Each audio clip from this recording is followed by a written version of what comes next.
एक दिन सास ने बहू से कहा, बहू मुझे एक बात तो बता, मैं तुझे इतना डांटती हूँ, कोसती हूँ और बुरी बुरी बातें कहती हूँ और तू पलटकर जवाब भी नहीं देती, ना ही गुस्सा करती हो, बस हंसती रहती हो।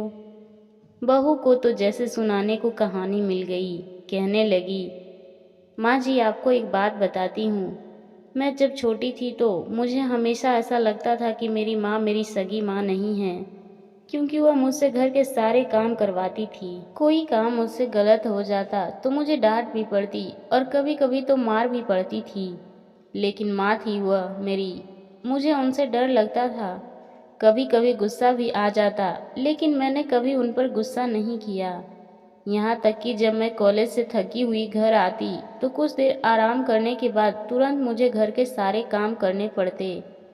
फिर जब मेरी भाभीयों आई तो जैसे मेरे काम और ज़्यादा बढ़ गए। होना तो यह चाहिए था कि बहू आई तो सारी जिम्मेदारियां उस पर डाल दी जाए, लेकिन मेरी माँ ने फिर भी मुझसे ही सारा काम करवाया। कभी कभी तो भाभीयों के काम भी मुझसे करवाए और कहती कर दिया करो, कुछ नहीं होगा, तुम्हें ही आसानी होगी जब तुम अपने ससुराल जाओगी। मुझे बहुत गुस्सा आता कि माँ भाभीयों का काम भी मुझसे ही करवाती हैं और उन्हें डांटती भी नहीं। फिर मेरी शादी के 2 दिन पहले मेरी माँ ने मुझे प्यार से अपने पास बैठाया और कहने लगी, बेटा आज तक समझना कि मैं तेरी सास थी।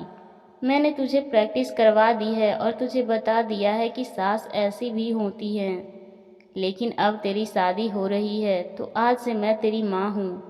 बेटा जब तुम्हारी सास तुम्हें कुछ कहे तो समझना कि जैसे मैं ही डांट रही हूँ।